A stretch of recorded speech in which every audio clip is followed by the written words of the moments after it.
कहानियाँ बच्चों के व्यक्तित्व के निर्माण में सहायक होती हैं।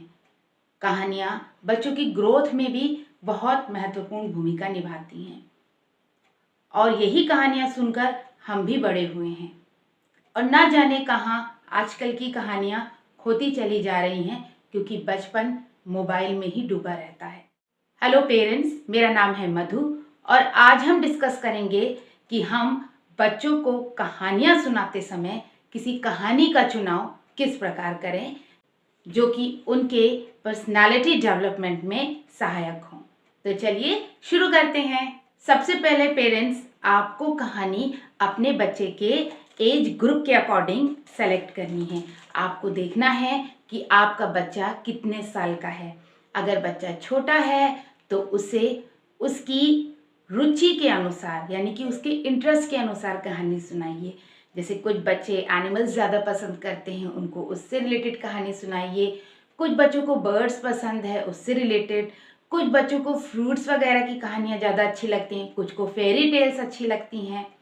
तो बच्चों की एज और उनकी पसंद के अनुसार कहानी का चुनाव करें। कहानी का चुनाव करते समय आप ये भी देख सकते हैं कि आपका बच्चा कहीं मिसबिहेव तो नहीं करता। वो किस तरह का मिसबिहेव करता है, वो किस तरह से बुरी आदतें शो करता है, आपके बच्चे में कौन कौन सी बुरी आदतें आ रही हैं। तो आप उन कहानियों में इस तरह की बुरी आदतें इन्वॉल्व कर सकते हैं। जैसे कि मान लीजिए आप देख रहे हैं कि आजकल आपका बच्चा झूठ बोलता है, तो आप उसे झूठ बोलने वाले बच्चे की कहानी सुना सकते हैं कि झूठ बोलने से उस बच्चे को कितना नुकसान हुआ और हमें झूठ नहीं बोलना चाहिए। आप देख रहे हैं कि आपका बच्चा आजकल किसी की भी पेंसिल, इरेजर या सामान उठाकर ले आता है, तो आप बच्चे को इस तरह की कहानी सुना सकते हैं कि हमें कभी भी किसी का सामान उठाकर नहीं लाना चाहिए। अक्सर देखा जाता है कि पेरेंट्स कहानियाँ बनाकर भी सुनाते हैं। कुछ पेरेंट्स कहानी बहुत अच्छी बनाते हैं। तो आप जब भी कहानी बनाएं तो इस चीज़ का ध्यान रखें कि आपको अपने बच्चे में कौन सी बुरी हैबिट दूर करनी है। उससे रिलेटेड कहानी आप बच्चे को बनाकर सुनाइए। कहानी में डायलॉग की महत्वपूर्ण भूमिका होती है। डायलॉग यानी कहानी सुनाते समय थोड़ा सा अपने आवाज़ में यानी वॉल्यूम में उतार चढ़ाव लाइए। जैसे एक बार जंगल में एक शेर सो रहा था।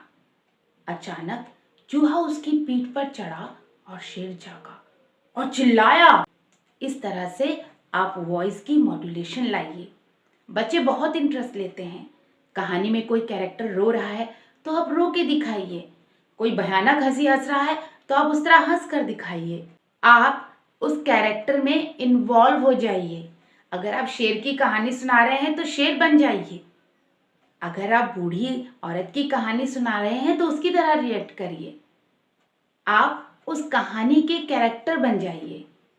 बच्चे बहुत इंटरेस्ट लेते हैं और आप उस कहानी के माध्यम से अपने बच्चों को कुछ भी सिखा सकते हैं। लेकिन एक चीज़ का आपको ध्यान रखना है, ओवर एक्टिंग नहीं होनी चाहिए। बच्चे ओवर एक्टिंग समझ लेते हैं।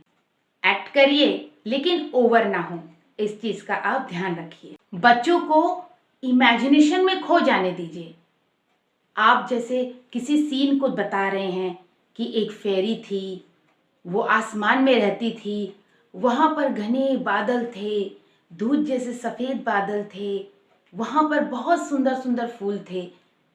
जब आप ये कहानी सुना रहे होंगे तो बच्चे ऑलरेडी इमेजिनेशन में वो सीन क्रिएट कर रहे होते हैं। बच्चे सोचते हैं, बच्चे थिंक करते हैं, इमेजिनरी लाइफ बना लेते हैं।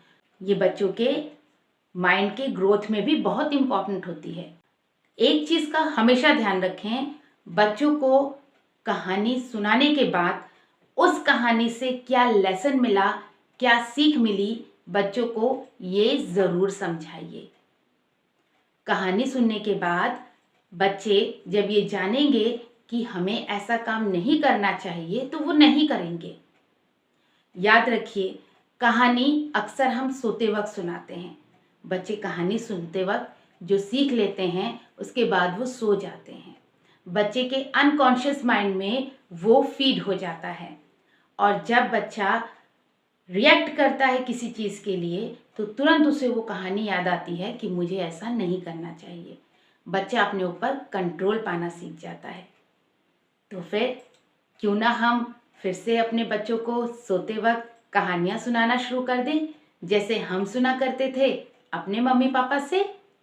आई होप पेरेंट्स आपको ये वीडियो पसंद आया होगा और आप अपने बच्चों के लिए एक अच्छी कहानी बना पाएंगे और उन्हें सुना भी पाएंगे। Thank you everyone and happy parenting.